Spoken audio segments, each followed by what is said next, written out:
남편이 없는 사이 시아버지의 아이를 임신한 며느리, 그리고 그 뒤에 숨겨진 끔찍한 진실은 온 집안을 충격에 빠뜨렸습니다. 이야기는 평화로운 중소도시 충주에서 시작됩니다.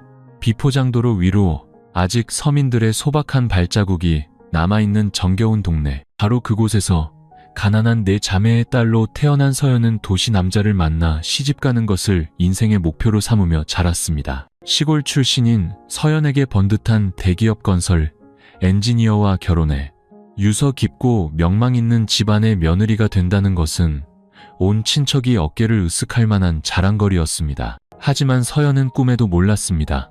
충주 시내 중심가에 위치한 굳게 닫힌 3층짜리 양옥집 대문 뒤에 얼마나 끔찍한 비극이 그녀를 기다리고 있는지를 말이죠. 서연의 남편 민주는 그녀보다 4살 연상으로 건설 엔지니어였습니다. 출장이 잦아 집을 비우는 날이 더 많았죠. 신혼 초에는 둘만의 오붓한 시간도 잠시 있었지만 얼마 지나지 않아 민주는 북쪽 강원도에 있는 건설 현장으로 돌아가야 했습니다. 서연은 시부모님과 함께 사는 집에 홀로 남겨졌죠. 처음에는 모두가 그게 더 잘된 일이라고 생각했습니다. 시부모님이 며느리를 챙겨주니 외롭지 않을 거라면서요. 하지만 서연은 서서히 불안감을 느끼기 시작했습니다. 시아버지 김진태 씨는 과거 도청 건설과 과장까지 지낸 인물이었습니다. 은퇴 후에는 동네 어르신들과 어울리며 시간을 보냈는데 학식과 지위가 있어 그의 말 한마디 한마디는 무게가 있었죠. 점잖은 풍채, 부드러운 중저음의 목소리, 온화한 태도는 그 누구도 그를 의심할 수 없게 만들었습니다. 반면 시어머니 박 여사는 말이 없고 늘 남편 앞에서 고개를 숙인 채 조심스러운 눈빛을 하고 있었죠. 새아기인 서연은 며느리의 도리를 다하기 위해 애썼습니다. 청소, 요리, 장보기까지 불평 한마디 없이 해냈죠. 매일 아침 시어머니보다 일찍 일어나 아침 식사를 준비하고 빨래와 마당 청소를 했습니다. 동네 사람들은 모두 서연이 복을 받아 좋은 집에 시집 왔다고 칭찬했습니다.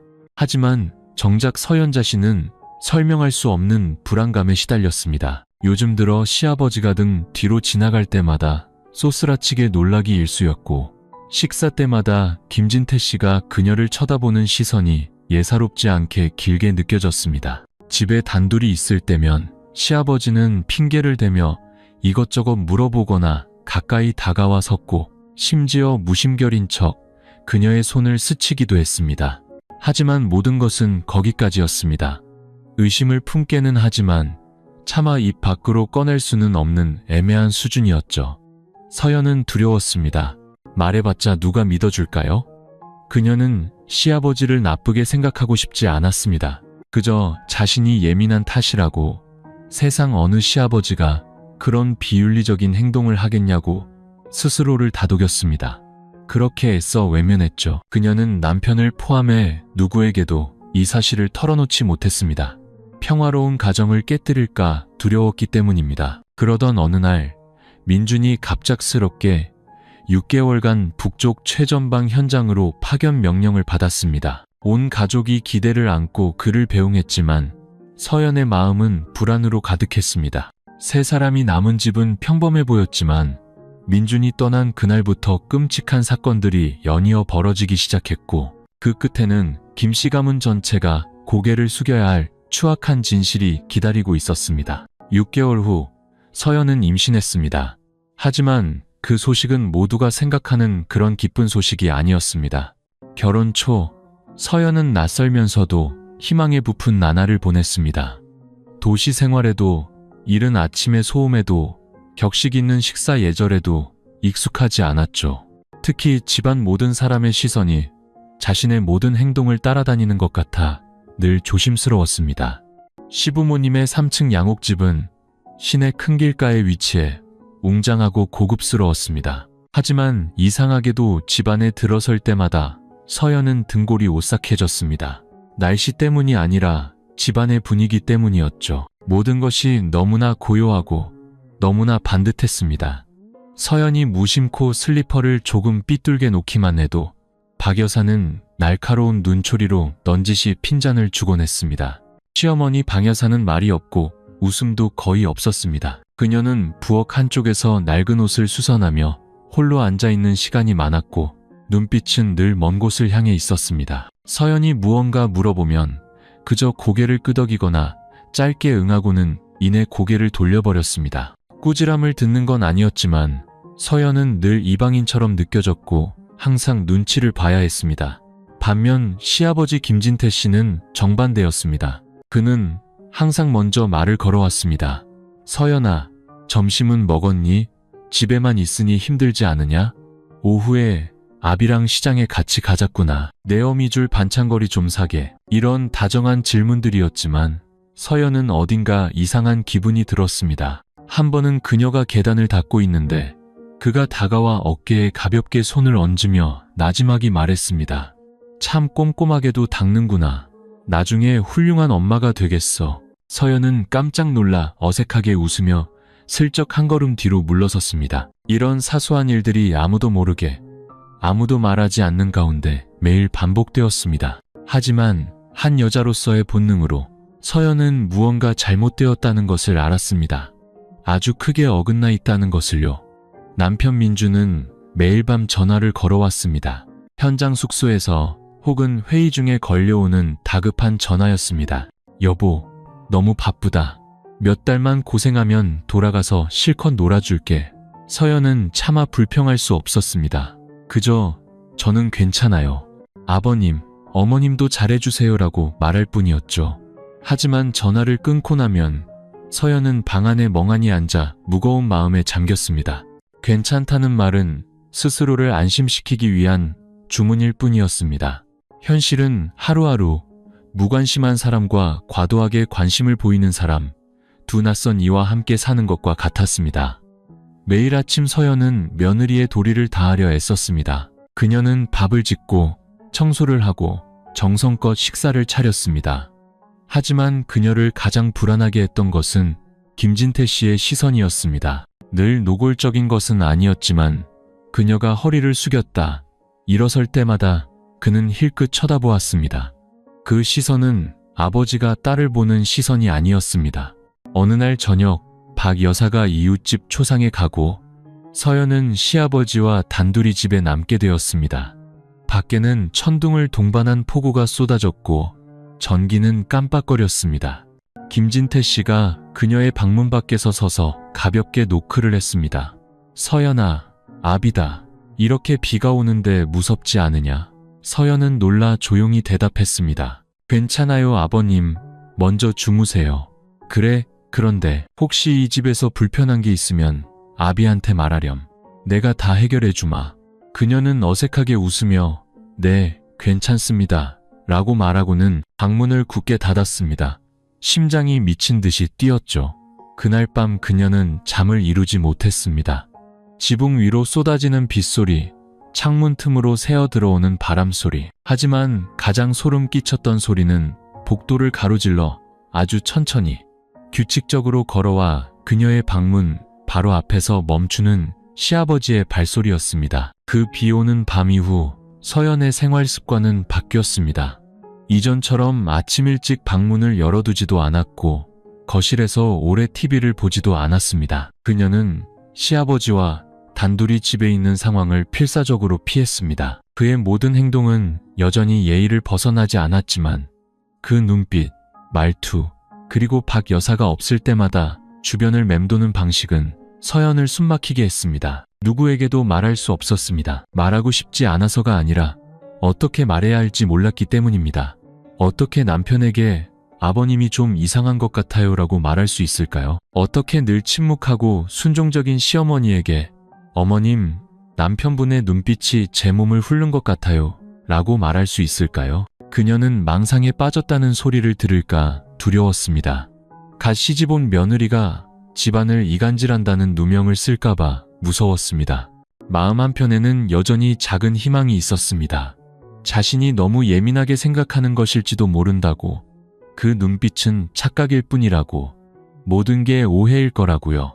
하지만 모든 것이 점점 더 명확해지면서 그 희망의 불씨는 서서히 꺼져갔습니다. 한 번은 부엌에서 저녁을 준비하던 중 서연이 아래 찬장에서 그릇을 꺼내려고 몸을 숙였을 때 김진태 씨가 갑자기 들어왔습니다. 그는 말없이 그녀의 등 뒤로 돌아 물컵을 찾는 척했습니다. 그의 손이 그녀의 등에 살짝 닿았습니다. 아주 가벼웠지만 보통의 거리보다 너무나 가까웠습니다. 서연은 깜짝 놀라 벌떡 일어나며 어색하게 말했습니다. 식사 준비 다 됐어요. 아버님, 먼저 나가서 앉아 계세요.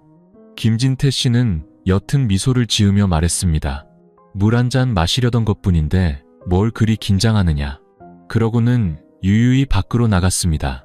서연은 그의 뒷모습을 보며 온몸이 차갑게 식는 것을 느꼈습니다. 그날 밤 그녀는 침대에서 뒤척이며 남편에게 보낼 메시지를 썼다 지우기를 반복했습니다. 여보, 집안 분위기가 너무 이상해. 하지만 이내 지워버렸습니다. 요즘 아버님 행동이 좀 이상한데 말해야 할지 모르겠어. 또 지웠습니다. 결국 그녀는 짧게 한 문장만 보냈습니다. 여보, 언제 돌아와? 메시지는 읽음으로 표시되었지만 2시간이 지나서야 짧은 답장이 왔습니다. 새 프로젝트가 막 시작해서 아마 6개월은 더 걸릴 거야. 무슨 일 있어? 서연은 화면을 뚫어지게 쳐다봤습니다. 아무 일도 없지 않다고 소리치고 싶었지만 대신 이렇게 답장했습니다. 아니, 괜찮아. 그냥 보고 싶어서. 스스로에게. 그리고 남편에게 거짓말을 했습니다. 그녀는 휴대폰을 내려놓고 소리 없이 울었습니다. 눈물이 베개를 이불 한쪽을 흠뻑 적셨습니다. 처음으로 그녀는 너무 서둘러 결혼한 것을, 모범적이고 점잖은 줄만 알았던 가정에 발을 들인 것을 후회했습니다. 매일 밤 굳게 닫히는 문 뒤에 너무나 많은 비밀이 숨겨져 있었습니다. 다음 날 아침 서연은 평소보다 일찍 일어났습니다. 찬물로 세수하며 정신을 차리고 머리를 고쳐 묶으며 다짐했습니다. 살아야 해. 정신 똑바로 차려야 해. 나를 구할 수 있는 건 나 자신뿐이야. 하지만 서연은 몰랐습니다. 아무리 피하려 해도 어둠은 이미 소리 없이 그녀의 발걸음을 옥죄어오고 있다는 것을요. 남편에게 보내려던 메시지를 지운 날부터 서연은 그 어느 때보다 자신을 고립시켰습니다. 저녁에는 부엌에 내려가는 것을 삼갔고 항상 방문을 굳게 잠갔으며 박 여사의 목소리가 들릴 때만 밖으로 나갔습니다. 아무도 말하지 않았지만 그녀는 이 집에서 더 이상 안전하지 않다는 것을 알았습니다. 김진태 씨는 여전히 점잖은 태도를 유지했습니다. 매일 아침 출근하는 척 대문을 나설 때면 잊지 않고 한마디씩 던졌습니다. 집에서 푹 쉬어라. 며느라기가 이렇게 마르면 애를 못 낳는다. 손님이 올 때면 그는 항상 서연을 불러 차를 내오게 했습니다. 세상 모든 사람들의 눈에는 그가 모범적인 시아버지로 보였을 겁니다. 하지만 서연만이 알고 있었습니다. 그 미소 뒤에는 밤이 되면 그녀의 방문 주위를 조용히 맴도는 발소리가 있다는 것을요. 어느 무더운 여름날 정호, 박 여사는 친정제사를 돕기 위해 읍내로 가야 한다고 했습니다. 김진태 씨는 아침부터 외출 중이었고 서연은 혼자 있게 된 것을 다행으로 여겼습니다. 그녀는 서둘러 빨래와 청소를 마치고 잠시 쉬려던 참이었습니다. 그때 삐걱거리는 대문 소리에 깜짝 놀랐습니다. 김진태 씨가 들어왔습니다. 흰 셔츠는 땀에 젖어 있었고 손에는 과일 봉지를 들고 있었습니다. 서연을 보자마자 그는 웃으며 말했습니다. 우리 딸 더위 먹을까봐 아비가 자두랑 참외 좀 사왔다. 임신 소식은 아직 없더라도 몸보신은 해야지. 서연은 마지못해 웃으며 과일 봉지를 받아들고 방으로 들어가려 했습니다. 그때 그가 의미심장한 말로 그녀를 막아섰습니다. 집에 혼자 있으면 심심하지. 이리 와서 아비랑 같이 과일이나 먹자. 시원한 매실차도 타놨다. 그녀는 거절하려 했지만 눈도 깜빡이지 않고 자신을 똑바로 쳐다보는 그의 시선에 마지못해 고개를 끄덕였습니다. 그 순간 그녀의 머릿속에는 단 하나의 생각뿐이었습니다. 잠깐만 앉아있다가 빠져나오자. 괜찮을 거야. 거실 탁자에는 단돌뿐이었습니다. 그는 그녀에게 시원한 인삼차를 따라주고 자두 접시를 앞으로 밀어주며 이것저것 물었습니다. 민준이가 생활비는 잘 보내주더냐? 네, 그럼요. 전화도 자주 하고요. 그래, 그놈도 능력은 있는데 너무 오래 집을 비우는구나. 며느리를 이렇게 혼자 두게 하니 안쓰럽다. 서연은 어색하게 웃었습니다. 저도 이제 익숙해졌어요. 김진태 씨는 테이블에 팔을 괴고 그녀 쪽으로 몸을 살짝 기울였습니다. 내가 보니 네가 무척 야위었더구나. 아는 의사 선생님 불러서 진찰이라도 한번 받아볼까? 나중에 큰일 나면 늦는다. 그러고는 무심결인 척 손을 뻗어 차갑게 식은 그녀의 손등을 가볍게 덮었습니다. 그녀는 움찔하며 벌떡 일어났습니다. 저 방에 가서 좀 쉬어야겠어요. 피곤해서요. 그래, 쉬어라. 다 널 걱정해서 하는 말이다. 그녀는 쏜살같이 2층으로 뛰어 올라갔습니다. 손이 부들부들 떨렸죠. 방문이 닫히고 서연은 바닥에 주저앉았습니다. 가슴이 터질 듯 숨이 가빴습니다. 처음으로 김진태 씨가 친밀함과 무례함 사이에 경계를 넘었습니다. 노골적인 말이나 행동은 없었지만 그녀는 온몸과 본능으로 느꼈습니다. 자신이 방금 덫에서 벗어났다는 것을요. 그날 밤 그녀는 방문을 걸어 잠그고 저녁 식사도 걸렀습니다. 박 여사가 돌아와 이유를 물었지만 그녀는 그저 몸이 좀 안 좋다고만 했습니다. 김진태 씨는 아무 말도 하지 않고 어둠 속에서 희미하게 웃을 뿐이었습니다. 서연은 방 안에서 밤새 뒤척였습니다. 머릿속에는 단 하나의 문장만이 맴돌았습니다. 이대로 가다간 내 명예도 나 자신도 지킬 수 없어. 그날로부터 사흘 후 서연은 여전히 충격에서 벗어나지 못했습니다. 그녀는 더욱 말이 없어졌고 두통을 핑계로 김진태 씨를 피하며 집 밖으로 거의 나가지 않았습니다. 복도에서 그의 발소리가 들릴 때마다 그녀는 숨을 죽이고 죄지은 아이처럼 벽에 기댔습니다. 마음은 더 이상 평온하지 않았고 주변의 모든 것이 축축하고 곰팡내 나는 이불처럼 영혼을 짓누르는 듯했습니다. 시어머니에게 말할 생각은 하지 않았습니다. 두려워서가 아니라 소용없을 것을 알았기 때문입니다. 박 여사는 수십 년간 김진태 씨의 그늘 아래서 살아온 사람이었습니다. 그녀는 저항하지도 감히 질문하지도 못했습니다. 그녀의 삶은 부엌과 반복되는 네, 여보라는 대답을 중심으로 돌아가는 듯 했습니다. 심지어 서연은 이제 아무도 자신을 믿어주지 않을 것이라는 생각까지 들기 시작했습니다. 어느 날 아침 잠에서 막 깨어났을 때 서연은 박 여사가 현관에서 누군가와 이야기하는 소리를 들었습니다. 민준의 고모, 즉 시고모였습니다. 이따금 집에 들르고 나는 분이었죠. 시고모의 목소리가 문틈으로 희미하게 들려왔습니다. 요즘 서연이 쟤 왜 저런다니? 말도 없고 영 이상해. 박 여사가 무심하게 한마디 툭 던졌습니다. 글쎄 말이다. 내가 친정 다녀온 날부터 갑자기 사람이 변했어.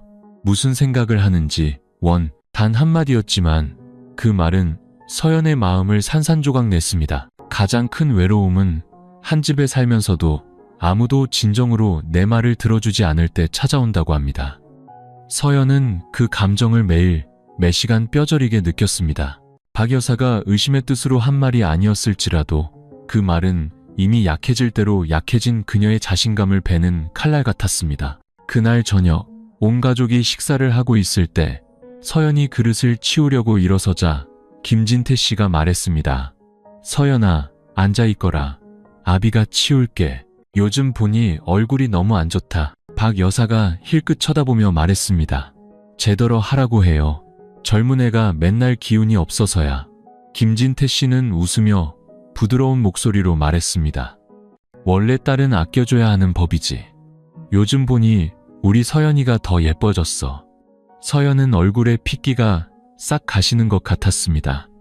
그녀는 작은 목소리로 말했습니다. 제가 그릇 치우고 방에 가서 쉴게요. 그녀는 서둘러 그릇을 챙겨 돌아섰지만 등 뒤로 자신을 쫓는 김진태 씨의 시선을 똑똑히 느낄 수 있었습니다. 역겨운 감정이 목구멍까지 차올랐습니다. 그날 밤 그녀는 침대에 누웠지만 감히 잠들 수 없었습니다. 기다리고 또 기다렸습니다. 김진태 씨의 방문이 닫히는 소리를 듣고서야 겨우 숨을 돌렸습니다. 그녀는 방문을 걸어 잠그고 의자까지 문 뒤에 받쳐놓은 뒤 침대 구석에 웅크리고 앉았습니다. 휴대폰이 울렸습니다. 민준에게서 온 메시지였습니다. 오늘 거긴 비 와? 여긴 너무 춥다. 아내가 보고 싶네. 서연은 그 글자를 보았지만 답장하지 않았습니다. 더 이상 무슨 말을 써야 할지, 어디서부터 시작해야 할지 알 수 없었습니다. 만약 사실대로 말한다면 민준이 믿어줄까? 아니면 그녀가 거짓말을 한다고 망상에 빠졌다고 생각할까? 더 최악은 그녀가 먼저 유혹했다고 생각하면 어쩌지? 서연은 자신이 거센 물살에 휩쓸리는 기분이었습니다. 기댈 곳도 내밀어주는 손도 없었습니다. 그 후 며칠 동안 김진태 씨는 서연이 예상치 못한 곳에 나타나기 시작했습니다. 그녀가 시장에 가면 그도 시장에 따라 나섰습니다. 그녀가 빨래를 널면 그는 마당에 나와 바람을 쐬었고, 그녀가 요리를 하면 등 뒤에 서서 이래라 저래라 했습니다. 처음에는 가벼운 도움의 말이었지만 점차 시선은 길어졌고 우연을 가장한 접촉은 잦아졌습니다. 하루하루가 지날수록 서연은 마치 자물쇠 달린 새장 속에 갇힌 듯 숨이 막혔습니다. 무슨 일이 일어나고 있는지 똑똑히 알았지만 어떻게 해야 할지 몰랐습니다. 아무도 그녀 편이 아니었습니다. 아무도 듣지 않고 아무도 믿지 않았습니다. 그녀는 일기를 쓰기 시작했습니다. 매일 밤 모두가 잠든 후 그녀는 휴대폰을 열어 유언과도 같은 짧은 글들을 기록했습니다. 만약 저에게 무슨 일이 생긴다면 엄마, 믿어주세요. 저는 누구도 배신하고 싶지 않았어요. 그날은 비가 오는 밤이었습니다. 갑자기 쏟아진 여름 소나기는 전기를 불안정하게 만들었습니다. 서연은 침대에 웅크리고 누워 아직 보내지 못한 메시지 창이 띄워진 휴대폰을 손에 쥐고 있었습니다. 여보, 나 무서워. 하지만 보내기 버튼을 누르지 못했습니다. 수십 번을 망설였고 수십 번을 지웠습니다. 그녀는 더 이상 자신이 신뢰받고 보호받을 수 있다는 믿음이 없었습니다. 남편은 머나먼 최전방에 있고 공사는 아직 끝나지도 않았습니다. 그녀의 두려움을 지금 아무도 볼 수 없고 이해할 수 없었습니다. 밖에서는 천둥이 울리고 바람이 창문을 세차게 두드렸습니다.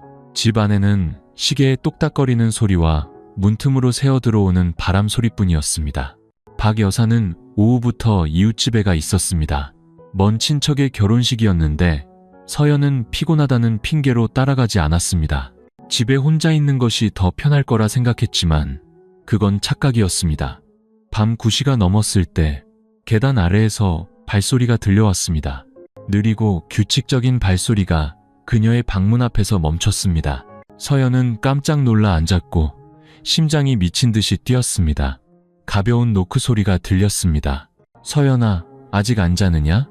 김진태 씨의 목소리였습니다. 그녀는 침묵으로 답했습니다. 비가 너무 많이 와서 말이다. 집에 우리 둘뿐이니 걱정이 돼서 그런다.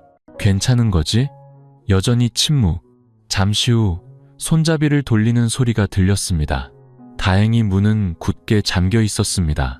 서연은 반사적으로 달려가 문고리를 붙잡았습니다. 밖에서 김진태 씨가 나지막이 말했습니다. 문은 왜 잠그고 그러느냐? 우리 집인데 낯선 곳도 아니고 무서울 게 뭐 있다고. 그의 목소리는 작았지만 서연의 머릿속에서는 고함처럼 울렸습니다. 그녀는 이를 악물고 말했습니다. 자고 있었어요. 아버님도 어서 주무세요. 그래, 잘 자거라. 침묵.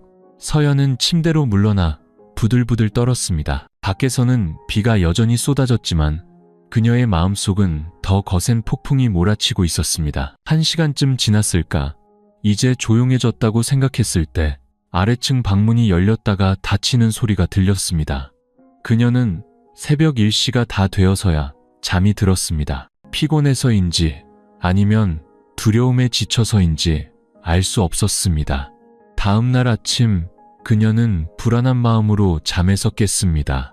하지만 정말 끔찍한 일은 바로 그 다음 날 일어날 줄은 꿈에도 몰랐습니다.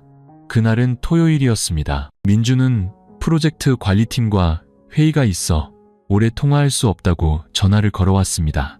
서연은 허탈한 마음으로 전화를 끊었습니다. 박 여사는 멀리 시장에 가면서 서연에게 집을 부탁했습니다. 그녀는 평소처럼 요리하고 빨래하고 청소를 했습니다. 정오가 다 되었을 무렵 2층 발코니에서 빨래를 널고 있는데 등 뒤에서 발소리가 들렸습니다. 돌아보니 김진태 씨였습니다. 그녀가 안으로 들어가려 하자 그가 불렀습니다. 서연아, 잠시만 서 있어 보거라. 네? 저 빨래 널고 있는데요. 아비가 할 말이 있으니 이리 좀 들어와 봐라. 그는 그녀의 팔을 잡아 끌었습니다. 힘이 세진 않았지만 그녀를 멈추게 하기엔 충분했습니다. 서연이 가볍게 뿌리치며 말했습니다. 손이 더러워서요. 씻고 갈게요. 하지만 김진태 씨는 놓아주지 않았습니다. 그의 목소리는 완전히 가라앉아 있었습니다. 이리 들어오라고 했다. 발코니 옆 김진태 씨가 평소 책을 읽던 서재에는 작은 창문 하나와 긴 의자뿐이었습니다. 서연은 그 방으로 끌려 들어갔습니다. 반응할 틈도 없이 그가 문을 잠갔습니다. 그녀는 공포에 질렸습니다. 아버님, 지금 뭐 하시는 거예요? 김진태 씨는 그녀를 쳐다봤습니다. 그의 눈빛은 더 이상 모범적인 아버지의 것이 아니었습니다. 그것은 한 남자가 자신이 탐하는 여자를 바라보는 그런 눈빛이었습니다. 내가 널 아낀다.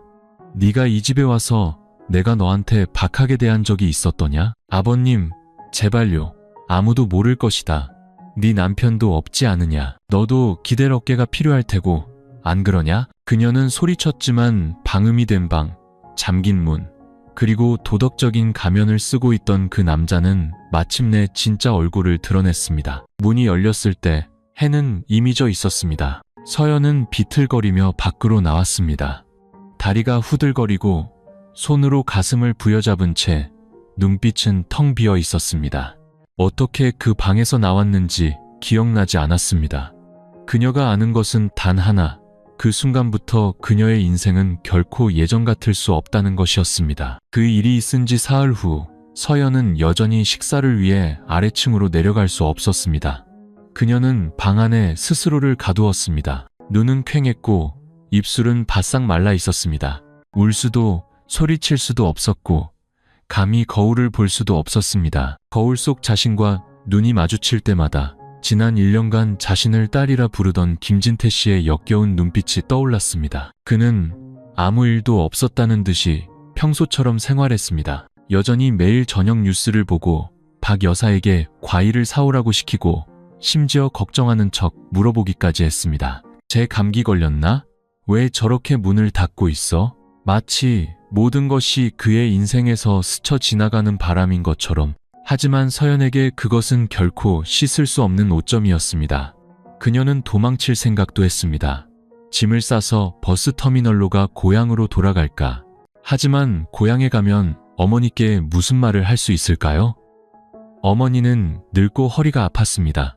평생 고생하며 내 자매를 키워냈죠. 결혼식 날 어머니는 눈물을 글썽이며 그녀의 손을 잡고 말했습니다. 시집 가면 참고 살아야 한다. 참고 살아야 집안이 편한 법이야. 서연은 그때 어색하게 웃었지만 지금은 심장이 쥐어짜이는 듯한 고통만 느껴졌습니다. 나흘째 되던 날 아침 박 여사가 방문을 두드리고 따뜻한 죽 한 그릇을 들고 들어왔습니다. 그녀의 눈빛은 여전히 조용했고 감히 서연을 똑바로 쳐다보지 못했습니다. 뭐라도 좀 먹어라. 이러다 쓰러지겠다. 서연은 고개를 끄덕이며 죽을 받았지만 먹지는 않았습니다. 박 여사는 무언가 말하려다 늘 그랬듯이 그냥 돌아서 나갔습니다. 문이 닫히자 서연은 죽그릇을 탁자에 내려놓고 허공을 응시했습니다. 왜 묻지 않으실까? 알고 계시잖아요. 다 들으셨잖아요. 왜 아무 말도 안 하시는 걸까? 그녀는 머릿속으로 소리쳤지만 입 밖으로는 침묵만이 흘렀습니다. 그날 정오, 서연은 겨우 마음을 추스르고 친한 친구 수진에게 전화를 걸었습니다. 고등학교 동창으로 지금은 고향에서 결혼해 살고 있는 친구였습니다. 여보세요, 서연아. 오랜만이다. 서연의 목소리가 떨렸습니다. 나 할 말이 있어. 응, 말해봐. 내가 도울 일 있으면 돕고. 하지만 막 입을 열려는 순간 목이 메어왔습니다. 시아버지에게 당했어라는 말이 차마 나오지 않았습니다. 아냐, 별거 아니야. 그냥 안부 물으려고. 뭐야, 정말. 그녀는 전화를 끊고 꺼진 화면 앞에서 몇 시간 동안 멍하니 앉아 있었습니다. 그녀는 감히 말할 수 없었습니다. 용기가 없었습니다. 그리고 무엇보다 아무도 이 치욕을 이해하거나 대신 짊어질 수 없었습니다. 그날 밤 그녀는 욕실에 들어가 팔에 남은 작은 멍자국을 보았습니다. 그가 꽉 잡았던 흔적이었습니다. 희미한 불빛 아래 그녀는 자신이 걸어다니는 시체처럼 느껴졌습니다. 텅 빈 눈, 창백한 피부. 그녀는 허리를 숙여 거칠게 구토했습니다. 연이어 며칠 동안 아무것도 먹지 못했고 몸은 눈에 띄게 쇠약해졌습니다. 박 여사는 걱정스러운 듯 그녀의 이마를 짚으며 조심스럽게 물었습니다. 요즘 생리는 했니? 서연은 깜짝 놀랐습니다. 날짜를 세어보니 거의 2주가 늦어졌습니다. 그날 밤 그녀는 조용히 동네 약국으로 향했습니다. 욕실에서 확인한 임신 테스트기에는 아직 아물지 않은 상처를 후벼 파는 것처럼 선명한 두 줄의 붉은 선이 나타났습니다. 심장이 멎는 것 같았습니다. 그녀는 임신했습니다. 차가운 타일 바닥에 주저앉았습니다. 오랫동안 억눌려왔던 눈물이 마침내 터진 둑처럼 쏟아져 내렸습니다. 배를 감싸 안으며 그녀는 중얼거렸습니다. 아가야, 엄마는 너를 어떻게 해야 하니? 한쪽은 아직 형체도 없는 무고한 아이, 다른 한쪽은 결코 다시 떠올리고 싶지 않은 끔찍한 진실. 그녀는 두 벽 사이에 갇힌 기분이었습니다. 어느 쪽으로 가도 낭떠러지였습니다. 아이를 포기할 수도 없었지만 이 치욕 속에서 아이를 낳을 수도 없었습니다. 그리고 가장 끔찍한 것은 이 아이가 누구의 아이인지 확신할 수 없다는 사실이었습니다. 두 줄이 선명한 임신 테스트기는 마치 아물지 않은 상처처럼 화장대 서랍 깊숙한 곳에 아무렇게나 처박혔습니다. 그날 밤 서연은 잠들지 못했습니다. 눈을 뜬 채 하얀 천장이 무너져 내릴 것처럼 느껴졌습니다. 그녀는 기억을 더듬었습니다. 마지막으로 남편과 함께한 것은 그가 출장을 떠나기 전인 3개월여 전이었습니다. 하지만 지금 임신 주수는 이제 겨우 4주가 넘었습니다. 모든 정황이 단 하나의 결론을 가리키고 있었습니다. 차마 입에 담을 수 없는 결론. 그 사람이었습니다. 다음 날 아침, 서연은 집에서 2km쯤 떨어진 개인 산부인과를 찾았습니다. 아무도 모르게 혼자서 가야 했습니다. 의사는 임신 5주 차이며 아기집이 막 생기기 시작했다고 확인해 주었습니다. 서연은 초음파 화면을 보며 아무것도 느끼지 못한 채 그저 마비된 듯 앉아 있었습니다. 아이가 그녀 안에 존재했지만 그 존재는 그녀를 매일 조금씩 죽어가게 만들고 있었습니다. 그녀는 일찍 진료를 마치고 작은 골목길을 따라 아주 천천히 걸었습니다. 길 위에 비친 그녀의 그림자는 위태롭고 외로워 보였습니다. 집에 도착했을 때 문턱을 넘기도 전에 부엌에서 박 여사의 목소리가 들려왔습니다. 서연아, 어디 갔다 오니? 얼굴이 왜 그렇게 창백해? 서연은 작은 목소리로 대답했습니다. 좀 피곤해서요. 피곤하긴. 요즘 톡 먹지를 못하니. 그렇지. 얼굴이 헬쑥해졌어. 혹시? 박 여사는 반신반의하는 눈빛이었지만 그 속에는 희미한 기대감도 서려 있었습니다. 서연이 대답하기도 전에 등 뒤에서 김진태 씨가 끼어들었습니다. 병원에 한번 데려가 봐. 좋은 소식이 있을지 누가 알아? 그의 목소리를 듣는 순간 서연의 등골이 오싹해졌습니다. 그녀는 고개를 숙이고 두 손을 꽉 쥐었습니다. 손톱이 손바닥을 파고드는 것 같았습니다. 마치 몸에서 진실을 긁어내고 싶은 것처럼. 그날 오후 김진태 씨는 직접 서연을 데리고 도립병원으로 향했습니다. 확실히 확인해야 한다면서요. 차가 국도를 달리는 동안 서연은 차문에 바싹 붙어 앉아 창밖만 쳐다볼 뿐 한마디도 하지 않았습니다. 네가 지금 두려워하는 거 안다. 하지만 이미 벌어진 일은 되돌릴 수 없어. 이제 임신했으니 건강을 챙겨야지. 네가 입만 다물면 내가 너희 모자를 책임지겠다. 그 말은 목을 베는 칼날 같았습니다. 서연은 대답 없이 고개를 돌렸습니다. 그녀의 눈은 눈물이 모두 마른 듯 건조했습니다. 병원에서 의사는 다시 한번 태아가 정상적으로 주수에 맞게 잘 자라고 있다고 확인해 주었습니다. 김진태 씨는 기쁜 기색을 감추지 못했습니다. 집에 돌아오는 길에는 영양제까지 사서 직접 서연에게 건네며 박 여사에게 말했습니다. 애가 생겼다더군. 이제부터 잘 챙겨줘야 해. 이 집에 곧 장손이 태어날 테니. 박 여사는 눈을 동그랗게 떴습니다. 정말이에요? 의사가 그랬어. 한 달 좀 넘었다고. 민준이가 떠난 지 몇 달 됐으니 시기도 딱 맞지. 서연은 온몸에 힘이 빠졌습니다. 모든 것이 그의 계획대로 흘러가고 있었습니다. 아무도 의심하지 않았습니다. 모두가 그 아이가 그녀와 남편의 사랑의 결실이라고 믿었습니다. 바로 그 사실이 그녀를 소리치고 싶게 만들었지만 그럴 수 없었습니다. 그날 저녁, 박 여사는 곧바로 충주에 있는 서연의 친정어머니에게 전화를 걸어 기쁜 소식을 알렸습니다. 수화기 너머로 어머니는 감격에 겨워 울음을 터뜨렸습니다. 드디어 손주를 보는구나. 우리 집안의 경사다. 서연아, 몸조심해야 한다. 그녀는 그저 내라고 대답하고는 배를 움켜쥐고 방으로 달려가 쓰디쓴 위에까지 토해냈습니다. 입덧 때문이 아니었습니다. 죄책감 때문에, 수치심 때문에 앞으로 어떻게 살아야 할지 막막했기 때문이었습니다. 그날 밤 김진태 씨가 그녀의 방문을 두드렸습니다. 아비다. 잠깐 들어가도 되겠느냐? 서연은 대답하지 않고 불을 켠 채 침대에 똑바로 앉아 있었습니다. 그가 문을 열고 들어왔습니다. 손에는 우유 한 잔을 들고 있었죠. 따뜻한 우유 한 잔 타왔다. 태아한테 좋다고 하더구나. 그녀는 받지 않고 그를 뚫어지게 쳐다봤습니다. 왜 그러셨어요? 그는 피하지 않고 오히려 그녀를 보며 또박또박 말했습니다. 내가 원했으니까. 그리고 이제 난 손주를 갖게 되겠지. 네가 침묵하기만 하면 모든 게 순조로울 거다. 서연은 온몸을 부들부들 떨었습니다. 제가 사실을 말하면요? 누가 널 믿겠느냐? 민준이가? 아니면 내 시어미가? 이 집안 사람들이? 잘 생각해봐라. 네가 입을 열면 넌 모든 걸 잃게 된다. 하지만 난 더 이상 잃을 게 없어. 아이만은 죄가 없지. 그가 나가고 서연은 조각상처럼 미동도 없이 앉아 있었습니다. 마음속 폭풍은 이미 한계를 넘었습니다.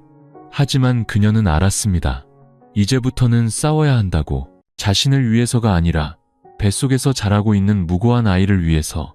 임신 사실이 알려진 날부터 집안 분위기는 완전히 바뀌었습니다. 김진태 씨는 어딜 가나 만족스러운 미소를 지었습니다. 이웃을 만나면 자랑스럽게 말했죠. 우리 집에 곧 장손이 태어납니다. 우리 며느리가 참 착해서 내가 또 말 안 해도 알아서 다 잘해요. 박 여사도 기쁜 기색이 역력했습니다. 그녀는 서연의 식사를 챙기고 우유를 마시라, 쉬라고 잔소리를 했습니다. 가끔은 서점에서 임신휴가 관련 책을 사와 며느리 손에 쥐어주기도 했습니다.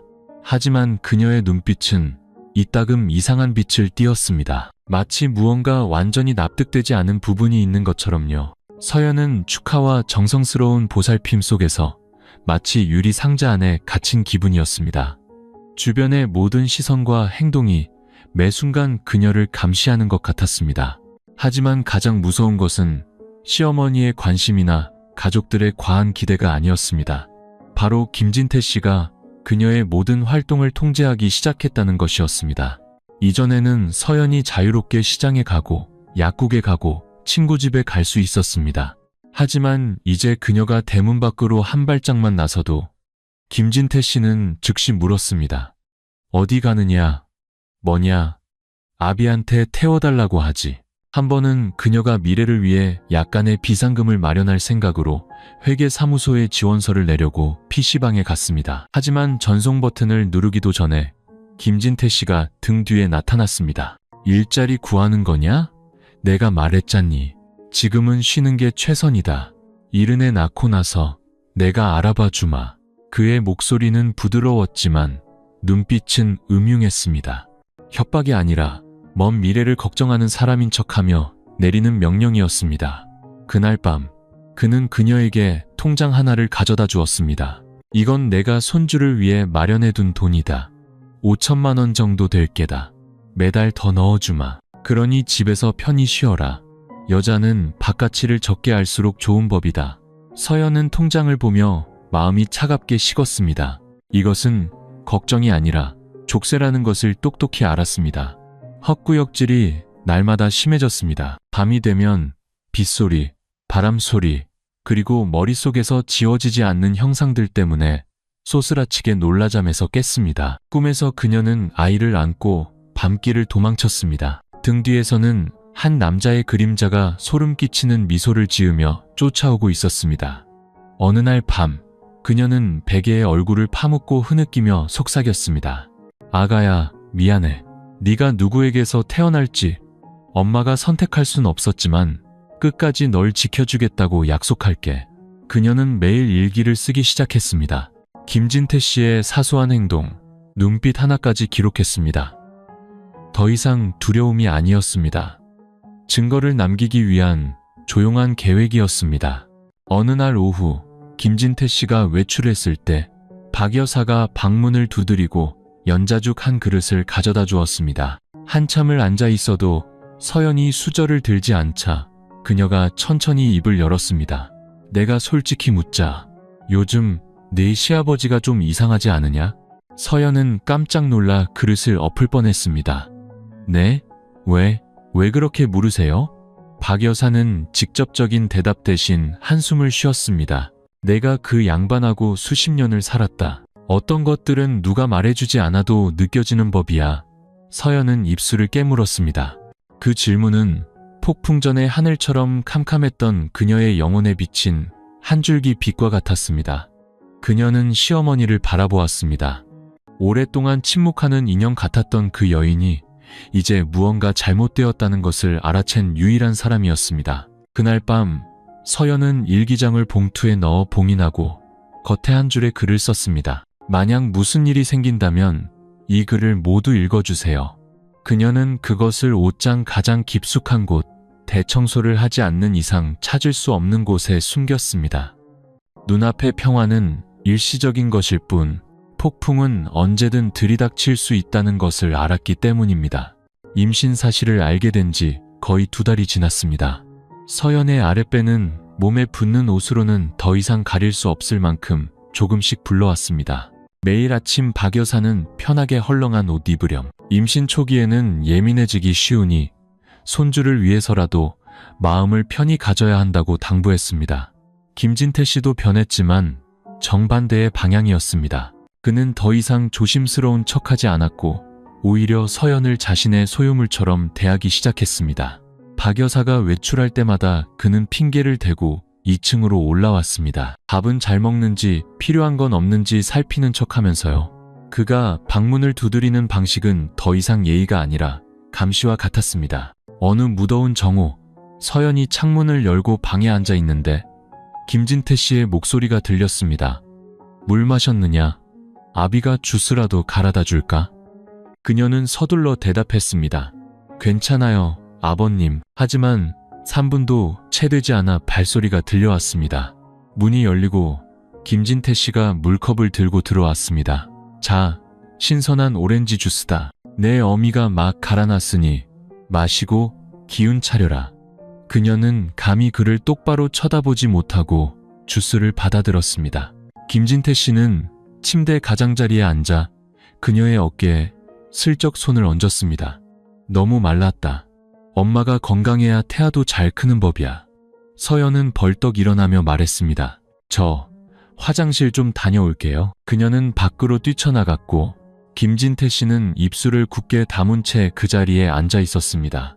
그의 눈빛에는 불쾌함이 서려 있었습니다. 더 이상 숨기는 자가 아니라 자신의 소유권이 도전받았다고 느끼는 남자의 모습이었습니다. 그날 밤 서연은 잠을 이룰 수 없었습니다.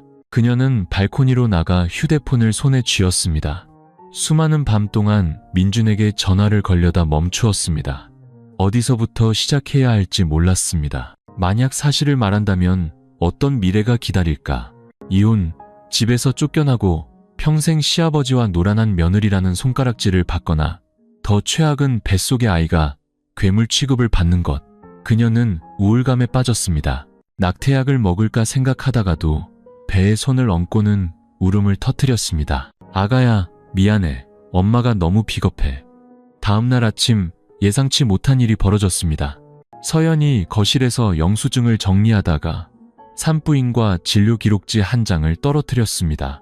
우연히 박 여사가 다가와 그것을 주었습니다. 그녀는 진료 날짜를 보더니 미간을 찌푸렸습니다. 이건 왜 지난달 날짜니? 민준이는 3월 중순에 출장 갔잖니? 서연은 깜짝 놀라 얼굴이 새하얗게 질렸습니다. 네, 그게 확실히 하려고 다시 가본 거예요. 하지만 박 여사는 더 이상 묻지 않고 조용히 부엌으로 들어갔습니다. 그날 오후 서연은 박 여사가 남편에게 전화하는 것을 들었습니다. 민준아, 너 떠날 때 서연이가 임신하지 않았던 건 확실하니? 아, 그냥 물어보는 거야. 그녀는 문 뒤에서 숨죽인 채 서 있었습니다. 심장이 미친 듯이 뛰었습니다. 누군가 의심을 시작했으니 기뻐해야 마땅했지만 그녀는 두려웠습니다. 아무도 자기 편이 아닐 때 진실이 너무 일찍 드러날까 봐요. 그날 밤 서연은 화장대 앞에 앉아 자신이 썼던 일기봉투를 열었습니다. 그녀는 새로운 페이지를 추가했습니다. 나중에 네가 아빠가 누구냐고 묻는다면 엄마는 네 아빠는 내가 선택한 사람이 아니었다고 밖에 말할 수 없단다. 하지만 아가야, 엄마는 널 사랑해. 넌 엄마가 목숨을 걸고 지켜야 할 생명이니까.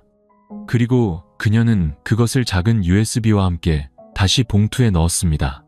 USB에는 그가 방에 들어왔을 때 베개 밑에 숨겨둔 휴대폰으로 몰래 녹음한 그의 목소리가 담겨 있었습니다.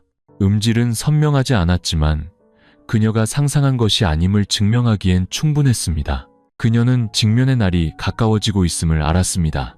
민준과의 짧은 통화 후 박 여사는 변하기 시작했습니다. 여전히 부엌 뒤에 서 있는 말이 없고 인내심 많은 여인이었지만 서연은 시어머니가 이상하게도 꼭 필요한 순간에 나타난다는 것을 알아차렸습니다. 김진태 씨가 그녀의 방으로 올라올 때면 박 여사는 현관에 나오거나 복도를 지나갔습니다. 어느 날은 그가 막 물잔을 들고 며느리 방을 노크하려 할 때 마당을 쓰는 척하기도 했습니다. 누구도 입을 열지 않았고 누구도 묻지 않았습니다. 하지만 그 침묵 속에서 서연은 한 가지를 느낄 수 있었습니다. 시어머니가 알고 있다는 것, 그리고 조용히 감시하고 있다는 것을. 그날 오후 비가 부슬부슬 내렸습니다. 서연이 방에서 옷을 개고 있는데 문에서 가벼운 소리가 들렸습니다. 김진태 씨가 아니었습니다. 박 여사였습니다. 내가 잠시만 같이 앉아 있어도 되겠니? 서연은 약간 당황하며 고개를 끄덕였습니다. 박 여사는 침대 가장자리에 앉아 얇은 수건을 만지작거렸습니다. 그녀의 시선은 며느리가 아니라 빗물이 희미하게 비치는 창문을 향해 있었습니다. 내가 처음 시집 왔을 때 네 시아버지도 바빴단다.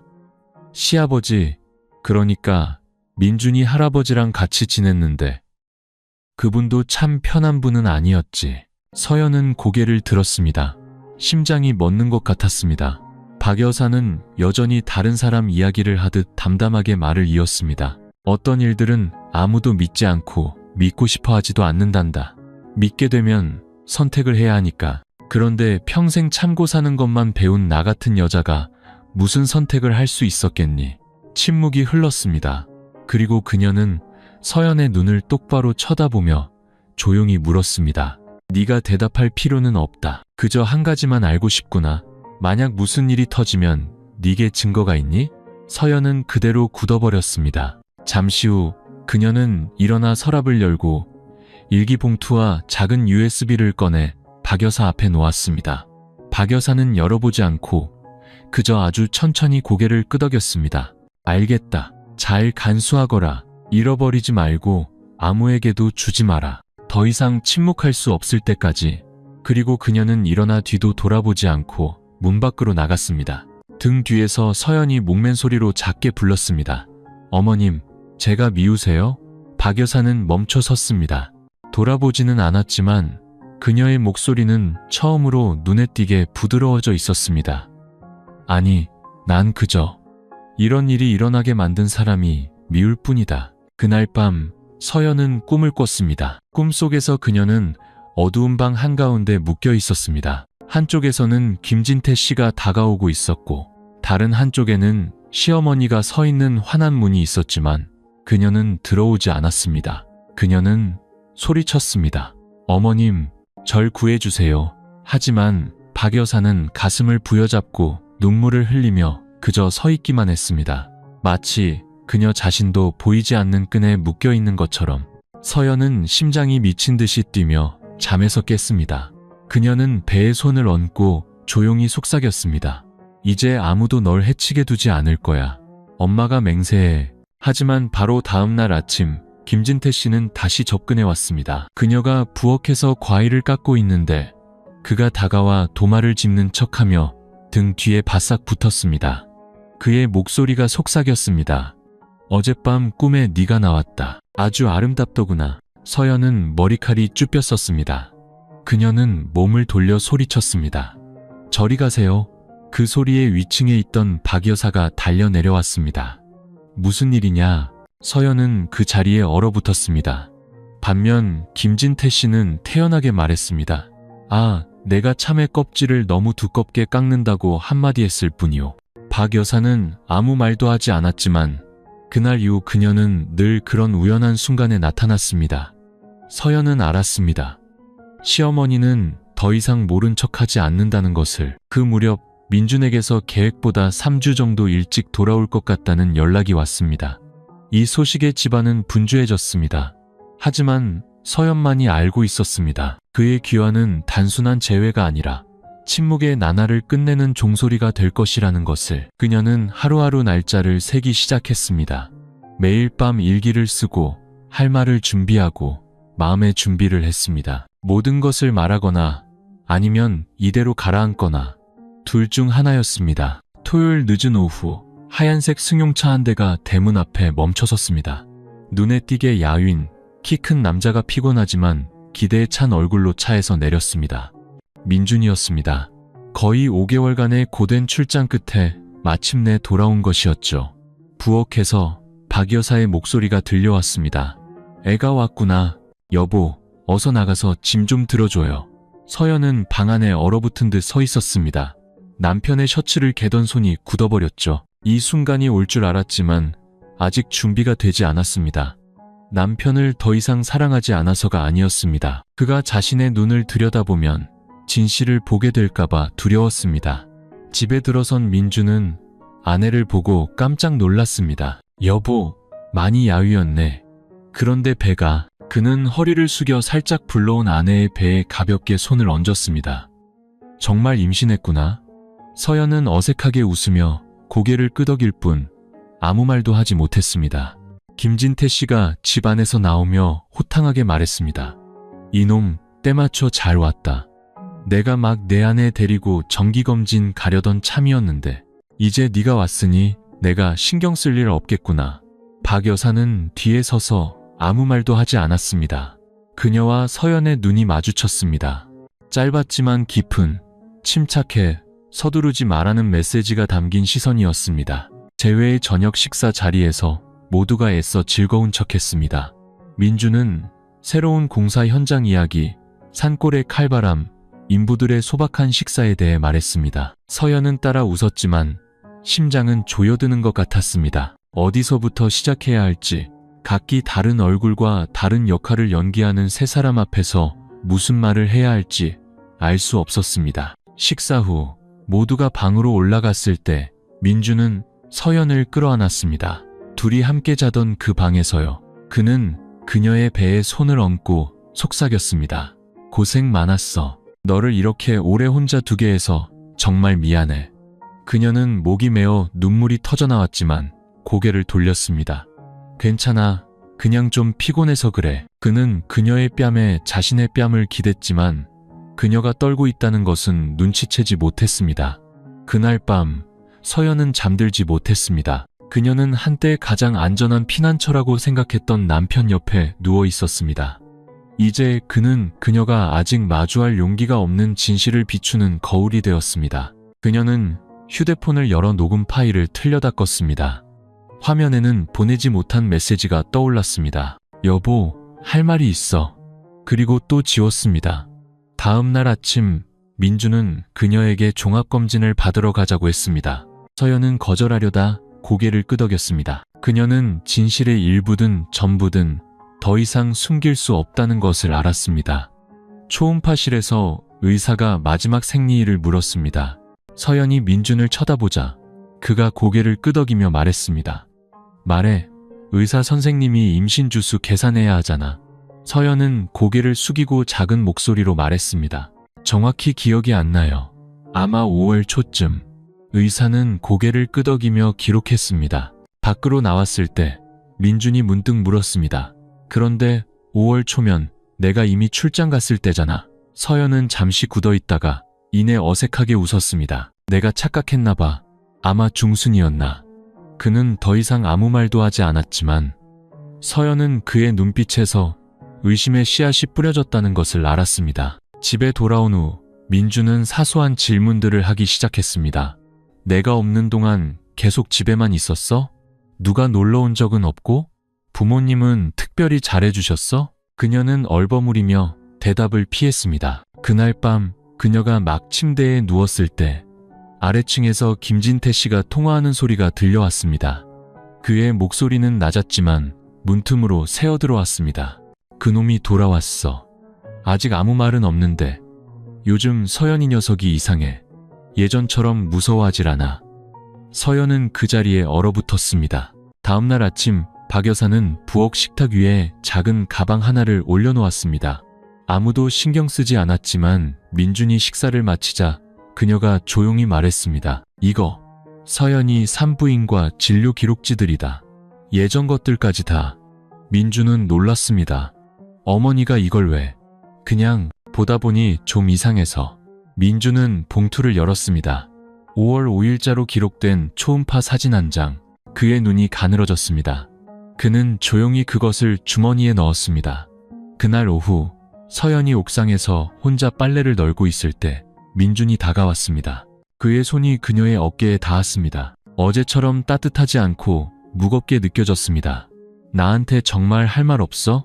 서연이 돌아섰습니다. 그들의 시선이 마주쳤고 그녀의 심장이 격렬하게 뛰었습니다. 그 순간 그녀는 깨달았습니다. 진실의 문이 열리고 있다는 것을, 지금 그 문을 통과하지 않으면 모든 것을 잃게 될 것이라는 것을. 어젯밤 민준의 질문 이후 서연은 뜬 눈으로 밤을 새웠습니다. 그녀는 방문 앞에 서서 USB를 손에 쥔 채 그의 또 한 번의 질문, 단호한 눈빛만을 기다렸습니다. 그러면 모든 것을, 오랫동안 숨겨왔던 모든 것을 그에게 줄 참이었습니다. 하지만 민준은 더 이상 묻지 않았습니다. 그는 그저 벽을 향해 돌아누워 침묵할 뿐이었습니다. 그 침묵은 서연을 더욱 혼란스럽게 만들었습니다. 그가 그녀에게 기회를 주는 것인지 아니면 머릿속으로 조용히 무언가를 준비하고 있는 것인지 알 수 없었습니다. 다음날 아침 가족들이 모두 시장에 갔을 때 서연은 몰래 전화를 걸었습니다. 지금 그녀가 떠올릴 수 있는 유일한 이름, 고향 친구 수진이었습니다. 한때 모든 것을 털어놓을 뻔했다가 입을 다물었던 바로 그 친구. 여보세요? 서연아? 단 두 마디에 서연은 울음을 터뜨렸습니다. 나 더는 못 숨기겠어. 무슨 일이야? 그냥 말해. 내가 듣고 있을게. 서연은 모든 용기를 끌어모아 1시간 동안 모든 것을 털어놓았습니다. 김진태 씨의 첫 시선부터 운명의 비오는 밤, 그리고 누구도 인정하려 하지 않는 뱃속의 아이까지. 수화기 저편에서 수지는 끼어들지 않고 숨소리조차 들리지 않을 정도로 조용히 들었습니다. 한참 후에야 수진이 조용히 말했습니다. 네가 그렇게 강한 줄 몰랐어. 서연아, 나라면 진작에 죽었을 거야. 강한 게 아니야. 그냥 무서워. 여기서 더 침묵하면 내 아이에게 죄인이 될 것 같아. 수지는 잠시 말을 멈췄다가 말했습니다. 내가 옆에 있어 줄 순 없지만 이것 하나만은 믿어. 잘못한 사람은 네가 아니야. 대가를 치러야 할 사람도 네가 아니라고. 서연은 전화를 끊었습니다. 일기나 눈빛 혹은 애매한 말들이 아닌 자신의 입으로 진실을 말한 첫 번째 대화였습니다. 이상하게도 그 통화 이후 그녀는 숨쉬기가 한결 편해졌습니다. 한 번 말할 용기를 냈으니 2번, 3번, 그리고 가장 중요한 순간에도 말할 수 있을 거란 걸 알았습니다. 그날 저녁 민주는 늦게 돌아왔습니다. 그는 별말 없이 식사를 하고 조용히 방으로 올라갔습니다. 서연도 아무 말도 하지 않았지만 그녀는 남편의 외투 주머니에 미리 준비해둔 쪽지 하나를 넣어두었습니다. 거기에는 이렇게 쓰여 있었습니다. 진실을 알고 싶다면 지금 바로 묻지 말아줘. 말할게. 하지만 하루만 더 시간을 줘. 제발 날 몰아붙이지 마. 더는 견딜 수 없어. 다음날 아침 민주는 쪽지에 대해 언급하지 않았습니다. 하지만 그의 눈빛은 달라져 있었습니다. 더 이상 호기심 많은 남편의 눈빛이 아니었습니다. 자신만의 조사를 시작한 사람, 눈앞의 상처를 벗겨낼 준비를 하는 사람의 눈빛이었습니다. 그날 오후 집이 비었을 때 김진태 씨가 또다시 서연의 방문 앞에 나타났습니다. 그녀가 쉬고 있는데 노크 소리가 들렸습니다. 서연아, 문 좀 열어보거라. 아비가 할 말이 있다. 그녀는 베개를 꽉 쥔 채 대답하지 않았습니다. 그가 말을 이었습니다. 내 마음이 흔들리는 거 안다. 하지만 잘 생각해야 해. 네가 사실을 말해도 아무도 믿지 않을 게다. 사람들은 아이를 불쌍히 여기다가 결국 너에게 등을 돌릴 거야. 여전히 협박과 회유가 섞인 말투였습니다. 하지만 이번에는 서연이 벌떡 일어나 문으로 다가갔습니다. 그녀의 목소리는 단호했습니다. 저한테서 떨어지세요. 저는 몇 달 전에 제가 아니에요. 모든 걸 준비해뒀어요. 네가 뭘 어쩌겠다고? 진실을요. 전부 다 말할 거예요. 김진태 씨는 잠시 침묵했습니다. 이윽고 그의 발소리가 물러갔습니다. 서두르지는 않았지만 어딘가 당황한 기색이 역력했습니다. 그날 밤 서연은 일기장에 마지막 한 줄을 썼습니다. 내일 나는 자유로워질 것이다. 그것이 지옥이든 빛이든 내가 아이의 손을 잡고 함께 갈 것이다. 더 이상 도망치지 않겠다. 그날 늦은 오후 하늘은 서연의 마음처럼 잿빛이었습니다. 비도 햇살도 없이 바람만이 불었습니다. 바람이 현관을 휑하게 지나가며 발코니 앞 커튼을 흔들어 유리창에 부딪히게 했습니다. 민주는 평소보다 일찍 돌아왔습니다. 그는 아내를 부르지도 방에 들어가지도 않고 그저 2층 서재 책상에 조용히 앉아 노트북으로 무언가를 보고 있었습니다. 서연은 문 뒤에 서서 손바닥에 USB를 쥔 채 등줄기로 땀이 흘러내리는 것을 느꼈습니다. 더 이상 물러설 곳이 없다고 느낀 것은 이번이 처음이었습니다. 오늘 말하지 않으면 영원히 말할 수 없을 것이었습니다. 저녁 7시경 모두가 마음속으로 죽어가는 사람처럼 침묵 속에서 식사를 마친 후 서연이 민준의 서재문을 조용히 두드렸습니다. 오빠, 얘기 좀 해. 민준은 그녀를 쳐다보지 않았지만 그의 목소리는 그녀를 소름 돋게 할 만큼 차분했습니다. 듣고 있어. 서연은 안으로 들어가 책상 위에 USB를 올려놓았습니다. 지난 5개월간 내가 차마 말하지 못했던 모든 게 이 안에 있어. 그는 말없이 USB를 받아 노트북에 꽂았습니다. 화면에는 내가 가장 믿었던 사람에게라는 이름의 폴더 하나가 나타났습니다. 그 안에는 녹음 파일 하나, 일기 스캔본 몇 개, 산부인과 진료 기록과 그가 집을 떠난 날짜가 찍힌 사진들, 그리고 김진태 씨의 의심스러운 행동을 기록한 작은 메모들이 있었습니다. 그는 녹음 파일을 재생했습니다. 김진태 씨의 낮고 음산한 목소리가 흘러나왔습니다. 네가 입만 다물면 아비가 다 책임지 마. 내가 널 진심으로 아낀다. 이미 다 벌어진 일 아니냐. 민주는 아무 말 없이 끝까지 들었습니다. 그의 눈은 점점 붉어졌고 이를 악물었습니다. 이게 상상하기 힘든 일이라는 거 알아. 나도 죽으려고 했어. 아이를 지우려고도 했고 도망치려고도 했어. 하지만 생각했어. 내가 아이를 지키지 않으면 결국 죄인은 내가 될 거라고 알아줬으면 좋겠어. 난 원하지 않았어. 단 한순간도 이걸 선택한 적이 없어. 서연은 울음을 터뜨렸습니다. 민주는 벌떡 일어나 책상을 세게 내리쳤습니다. 왜 더 일찍 말하지 않았어? 왜 너 혼자 그 모든 걸 감당하게 했어? 무서웠으니까. 오빠가 날 믿지 않을까봐. 나 대신 가족을 선택할까봐 무서웠어. 그는 다가와 그녀를 굳게 껴안았습니다. 몇 달 만에 처음으로 서연은 남편의 어깨에 기대 아이처럼 울었습니다. 그가 그녀의 등을 토닥였습니다. 그의 손이 떨리고 있었죠. 미안해. 정말 미안해. 내가 제때 네 곁에 있어주지 못했어. 널 지켜줬어야 했는데 어떻게 나 자신을 용서할 수 있을까? 그녀는 눈물 속에서 소리쳤습니다. 누구의 용서도 필요 없어. 그냥 오빠가 날 믿어주면 돼. 더 이상 의심 없이 날 똑바로 봐주기만 하면 된다고.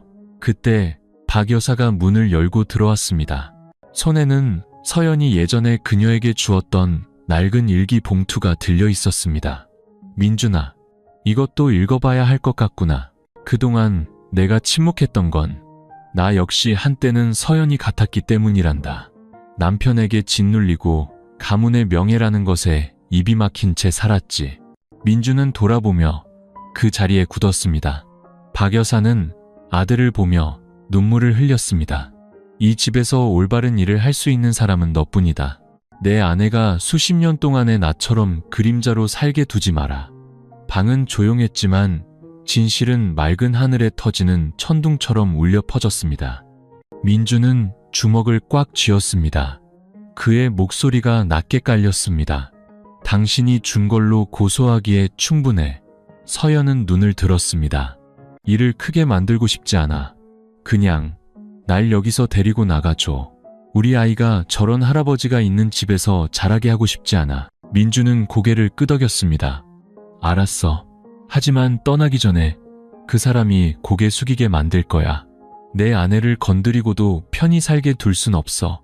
그날 밤 서연은 몇 달 만에 처음으로 편안히 잠들었습니다. 민준의 품속에서 더 이상 멀게만 느껴지던 남편이 아니라 진정한 동맹이자 기댈 곳이었습니다. 그녀는 배에 손을 얹었습니다. 아이가 가볍게 발길질을 했습니다. 그녀는 속삭였습니다. 봤지? 우린 이제 혼자가 아니야.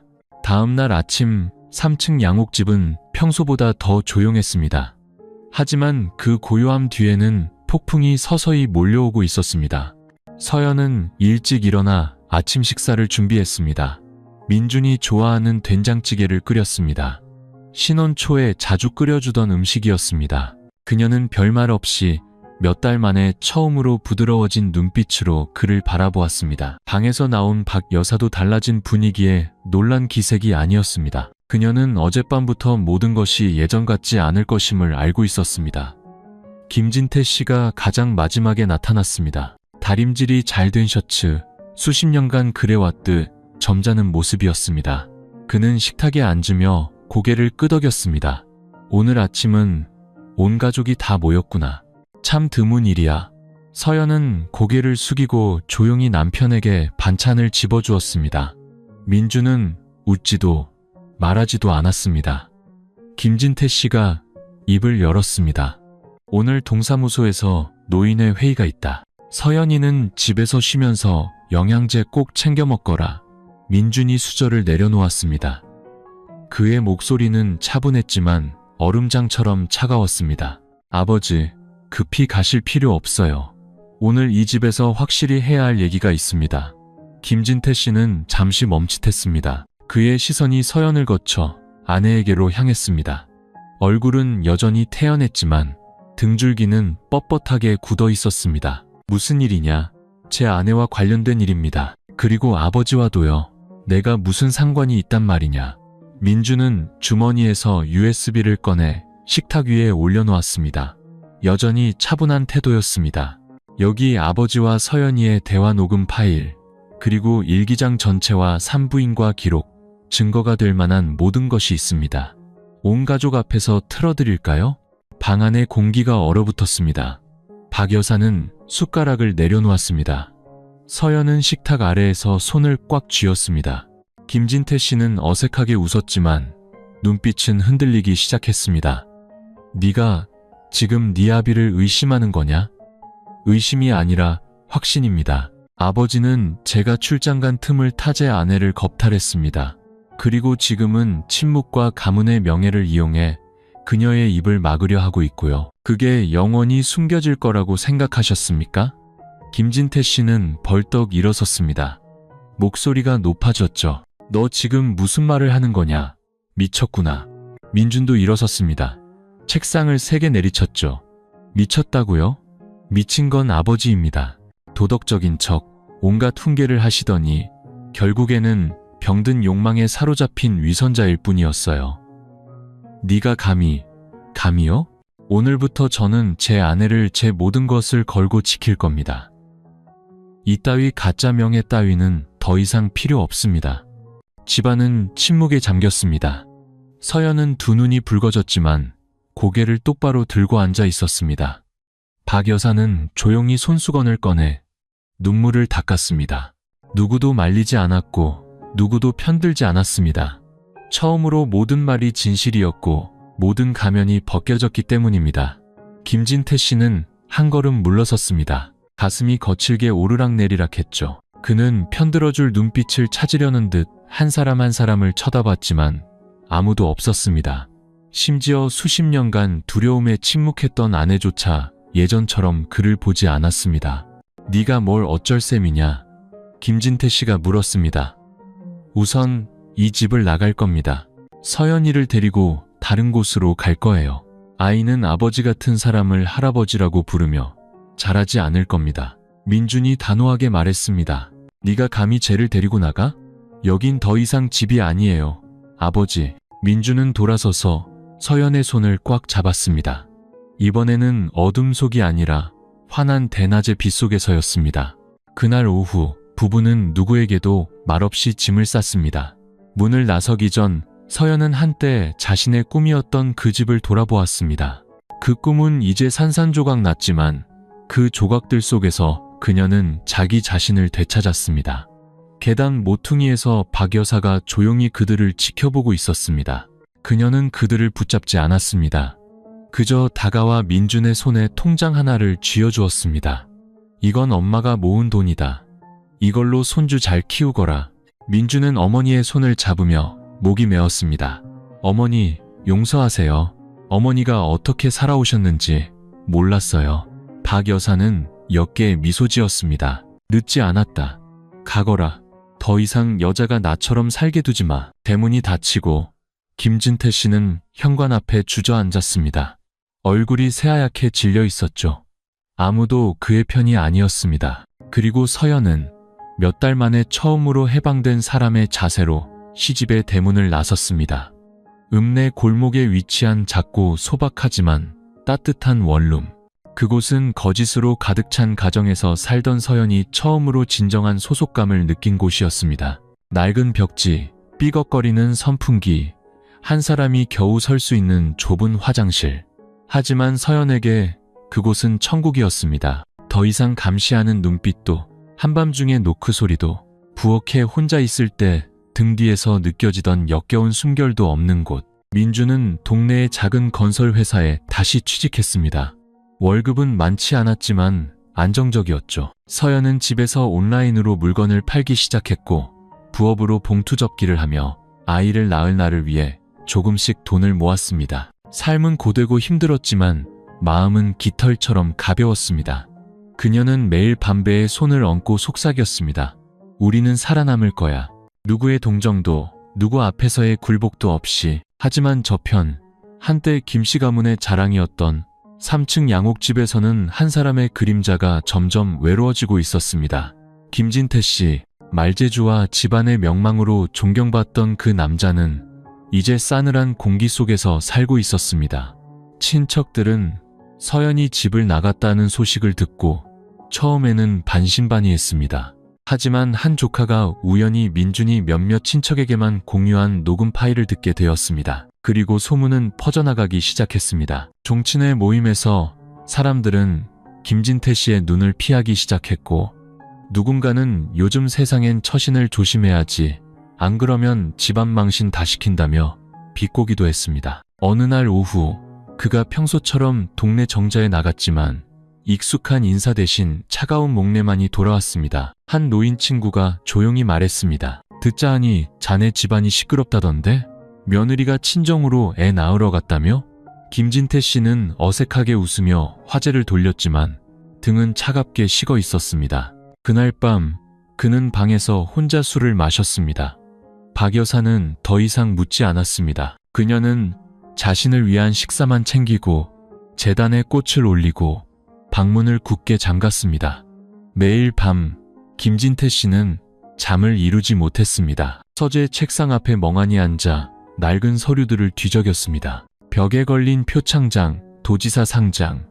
이제 그 종이 한 장 한 장이 그의 과거를 후려치는 채찍 같았습니다.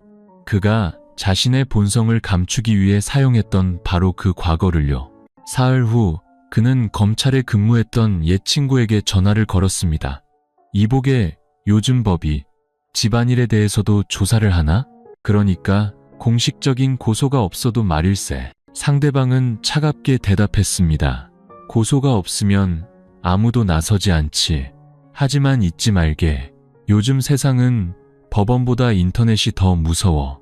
녹음 파일 하나면 인생 끝장나는 거야. 김진태 씨는 얼굴이 새하얗게 질린 채 전화를 끊었습니다. 그날 밤새도록 그는 서연의 방에서 일기장과 서류를 찾았지만 모든 것이 사라지고 없었습니다. 흔적조차 없었죠. 그가 책상 위에서 보았던 USB조차 보이지 않았습니다. 한편 작은 원룸에서 민준과 서연은 처음으로 평화로운 나날을 보내고 있었습니다. 돈을 아끼고 라면을 먹고 영양제 하나도 아껴 먹어야 했지만 그들은 예전처럼 존재하는 것이 아니라 진짜 삶을 살고 있다는 것을 알았습니다. 어느 날 밤 민준은 서연을 안고 그녀의 배에 손을 얹었습니다. 이 아이가 누구의 아이든 우리 부부의 아이야. 내 핏줄처럼 키울 거야. DNA 검사 같은 건 필요 없어. 사랑과 명예만 있으면 돼. 서연은 남편의 품에서 울음을 터뜨렸습니다. 오빠가 그 말 한마디 해주는 것만으로 난 이제 평생 아무것도 두렵지 않아. 하지만 김씨 집안에서는 김진태 씨가 반격을 준비하고 있었습니다. 그는 변호사를 고용해 조용히 역고소를 준비했습니다. 며느리가 노인의 명예를 훼손하고 가정을 파탄냈다는 누명을 씌우려는 뼛속까지 추악한 계획이었습니다. 그는 알았습니다. 여기서 판을 뒤집지 못하면 그가 잃는 것은 체면뿐만이 아니라 인생 전부가 될 것이라는 것을. 3층 양옥집을 떠난 지 일주일 후 서연과 민준의 삶은 작은 원룸에서 잠시 안정을 찾았습니다. 매일 서연은 평온한 일상을 유지하려 애썼습니다. 규칙적으로 식사하고 태교를 하고 남편의 온라인 부업을 도왔습니다. 밤이면 여전히 소스라치게 놀라잠에서 깼지만 더 이상 악몽을 꾸지는 않았습니다. 이제 그녀 곁에는 진정한 남자가 있었으니까요. 그러던 어느 날 아침 민준이 출근하려고 오토바이에 시동을 걸 때 그의 휴대폰이 울렸습니다. 파출소에서 온 전화였습니다. 김민준 씨 맞으시죠? 잠시 파출소로 와주실 수 있겠습니까? 부친이신 김진태 씨로부터 가족 갈등 및 명예훼손과 관련하여 고소장이 접수되었습니다. 민준은 골목 한가운데서 얼어붙은 듯 멈춰섰습니다. 귀가 멍멍했죠. 1시간 후 파출소 책상 위에는 김진태 씨의 서명이 선명한 고소장이 놓여 있었습니다. 내용은 이러했습니다. 본인의 며느리 박서연은 본인이 자신을 성적으로 학대했다는 거짓 사실을 유포하여 가족의 명예를 실추시키고 아들 김민준을 오해하게 만들어 가출하게 하였음. 법에 따라 처벌해 주시기 바랍니다. 조사관이 물었습니다. 부친께서 제출하신 게 맞습니까? 민준은 얼굴이 굳은 채 고개를 끄덕였습니다. 맞습니다. 하지만 아버지가 거짓말을 하고 있다는 증거를 제가 제출하겠습니다. 그럼 내일 아내분과 함께 다시 와주십시오. 그날 오후 민준은 돌아와 모든 것을 이야기했습니다. 서연은 그 자리에 얼어붙었습니다. 얼굴이 종이처럼 하얘졌죠. 그 사람이 정말 그런 짓을. 우리가 아직 정식으로 고소하지 않은 걸 알고 판을 뒤집으려는 거야. 하지만 나도 준비했어. 민준은 서랍을 열어 USB 사본, 일기장 사본, 서류 사진들을 꺼냈습니다. 모든 것을 스캔해서 아는 변호사에게 보내두었던 것입니다. 우리는 방어만 하지 않을 거야. 반격할 거야. 그날 밤 박 여사가 갑자기 전화를 걸어왔습니다. 그녀의 목소리는 떨리고 있었죠. 미안하다. 그이가 기어코 일을 저질렀구나. 내가 막지 못했다. 민준이 대답했습니다. 어머니, 걱정 마세요. 저희는 두렵지 않아요. 하지만 어머니, 가능하시다면 증인으로 서주세요. 어머니의 증언 한마디면 모든 게 달라질 거예요. 수화기 저편은 잠시 침묵하다가 이내 목소리가 들려왔습니다. 하루만 생각할 시간을 다오. 다음날 아침, 파출소의 서연은 하얀 원피스를 입고 머리를 단정하게 묶은 채 배를 감싸 안고 나타났습니다. 얼굴은 야위었지만 눈빛은 밝게 빛나고 있었습니다. 민준은 그녀 옆에 앉아 손이 하얘지도록 그녀의 손을 꽉 잡았습니다. 조사관이 서류를 열었습니다. 김진태 씨로부터 고소장을 접수했습니다. 이제 박서연 씨께서 처음부터 사건을 진술해 주시죠. 서연은 깊게 숨을 들이쉬고 눈물 한 방울 없이 차분하게 이야기하기 시작했습니다. 모든 세부사항, 모든 시간대, 모든 협박의 말을 그녀는 명확하게 진술했습니다. 그 후 민준이 모든 증거를 제출했습니다. USB, 서류, 녹음 파일 사본, 그리고 박 여사를 포함한 간접 증인 목록까지. 조사관은 잠시 침묵하다가 고개를 끄덕였습니다. 제출하신 자료들은 충분히 가치가 있습니다. 사실 확인 후 김진태 씨를 소환하여 대질 신문을 진행하겠습니다. 오후에 김진태 씨가 파출소에 도착했습니다. 처음에는 익숙한 점잖은 모습이었습니다.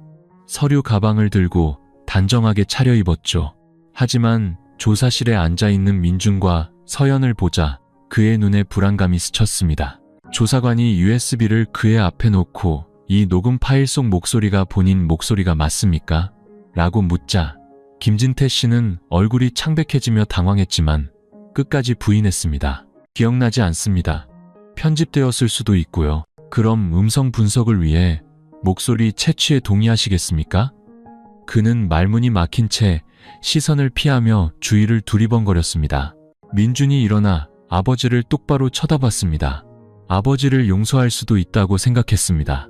하지만 제 아내를 죄인으로 만드는 건 용납할 수 없습니다. 이 모든 걸 일으킨 장본인이 바로 아버지시잖아요. 김진태 씨는 주먹을 꽉 쥐고 입술을 떨었지만 대답하지 못했습니다. 그날 밤 박 여사가 다시 전화를 걸어왔습니다. 그녀의 목소리는 단호했습니다. 내가 증언하겠다. 내 자식이 나처럼 억울함을 안고 살게 둘 수는 없어. 서연은 울음을 터뜨렸습니다. 감사합니다, 어머님. 용기 내주셔서 정말 감사해요. 비록 늦었지만요. 이야기는 동네 전체로 퍼져나가기 시작했습니다. 녹음 파일 일부가 SNS에 유출된 후 한때 동네의 귀감으로 여겨졌던 김진태 씨의 이름은 이제 온갖 혐오스러운 말과 함께 커뮤니티에 오르내렸습니다. 집안은 긴급회의를 소집했습니다. 분노하는 사람, 침묵하는 사람, 고개를 젓는 사람. 이제 김 씨 가문에서 누구도 그의 이름을 자랑스럽게 여기지 않았습니다. 대질 신문 일주일 후 군 경찰서에서 사건을 넘겨받았습니다. 피해자가 심리적 충격과 가족 내에서의 위협을 받은 정황을 고려하여 강간 혐의로 수사를 전환한 것이었습니다. 이 소식은 폭탄처럼 퍼져나갔습니다. 조용했던 동네는 이제 소문으로 들끓었습니다. 말도 안 돼. 김 선생님이 그런 일에 연루되다니. 듣자 하니 아들이 직접 증거를 제출했다던데. 겉으로는 점잖은 척하더니 속은 그렇게 썩었을 줄이야.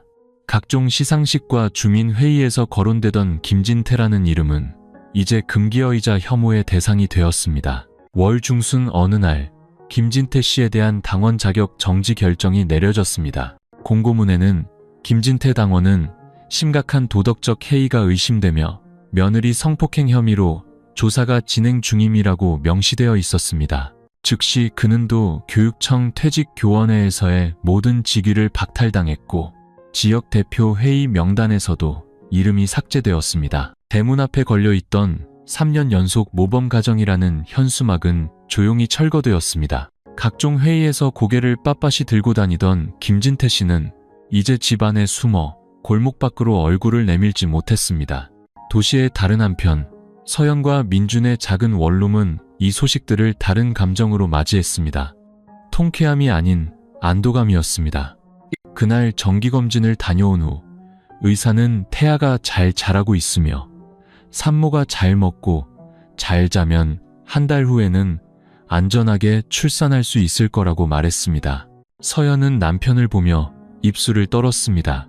오빠, 드디어 고지네. 우리에게 아이가 생길 거야. 진실의 아이가. 민주는 아내의 손을 꽉 잡았습니다. 누가 뭐래도 우리 아이는 가장 자랑스러운 존재야. 여보, 우리가 앞으로 나아갈 이유라고. 하지만 그날 밤 예상치 못한 전화가 걸려왔습니다. 집안 어른이었습니다. 민준아, 내 할아버지가 노발대발하신다. 네가 집안 망신을 다 시키고 다닌다고. 온 집안이 난리인데 가문을 좀 생각할 순 없겠니? 민준은 단호하게 대답했습니다. 생각했습니다. 큰아버지, 저는 옳은 것을 선택했습니다. 정의보다 가문의 명예가 더 중요한 분들이라면 더 이상 제 집안이 아닙니다. 같은 시각, 김진태 씨는 점점 더 쇠약해졌습니다. 늘 상석에 앉던 그 남자는 이제 집 현관에 멍하니 앉아 있었습니다. 머리는 일주일 만에 새하얗게 변했습니다.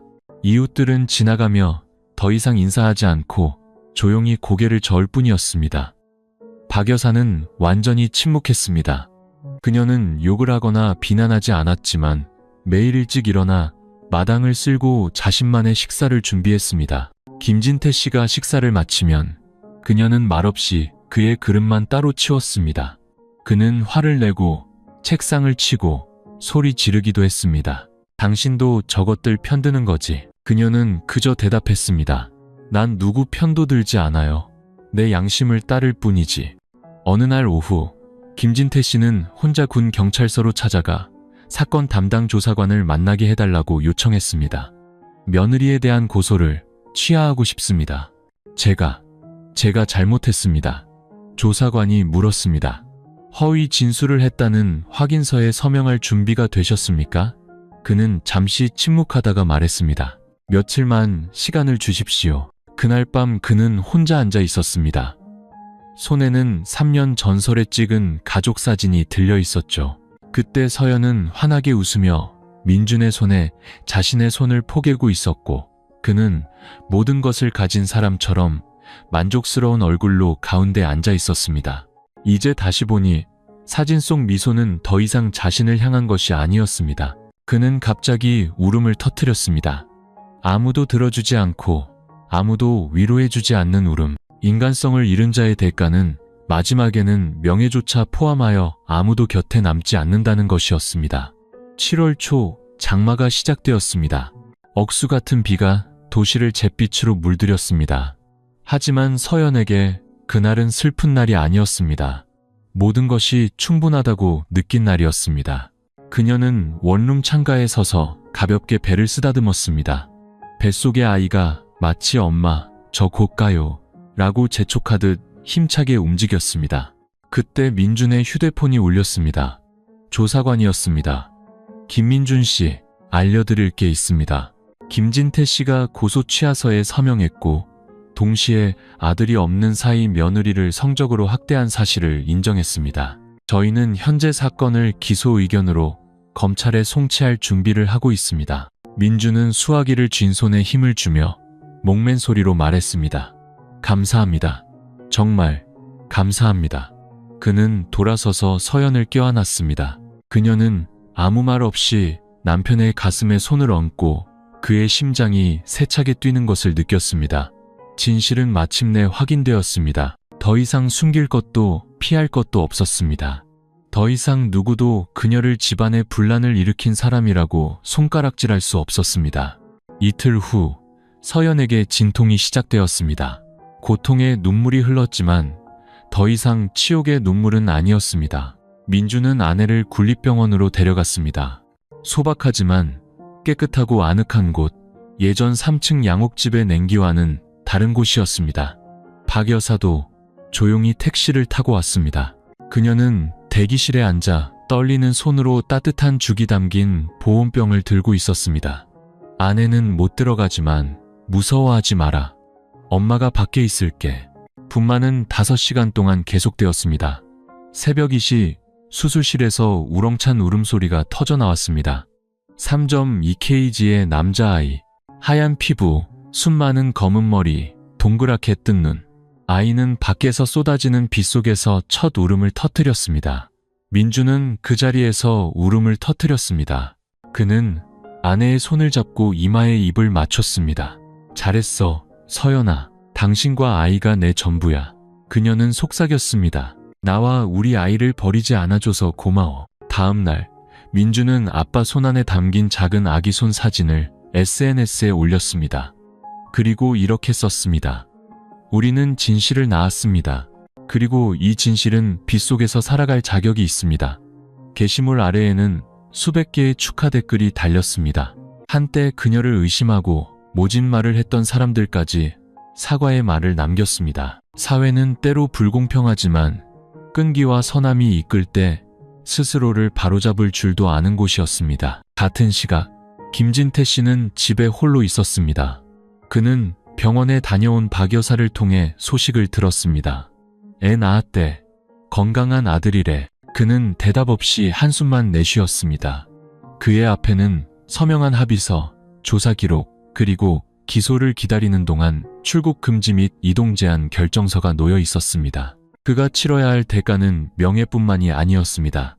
자식도 손주도 없이 아무도 곁에 없는 고독한 평생이었습니다. 그는 몇 달 만에 처음으로 서연아하고 이름을 불렀지만 아무도 대답하지 않았습니다. 그리고 아마 영원히 아무도 대답하지 않을 것이었습니다. 그날 오후 박 여사가 다시 병원을 찾았습니다. 그녀는 아기를 품에 안고 흐느꼈습니다. 할미가 미안하다, 아가야. 할미가 너무 오래 침묵했어. 하지만 이제부터는 그러지 않을게. 서연은 미소 지으며 시어머니의 손 위에 자신의 손을 얹었습니다.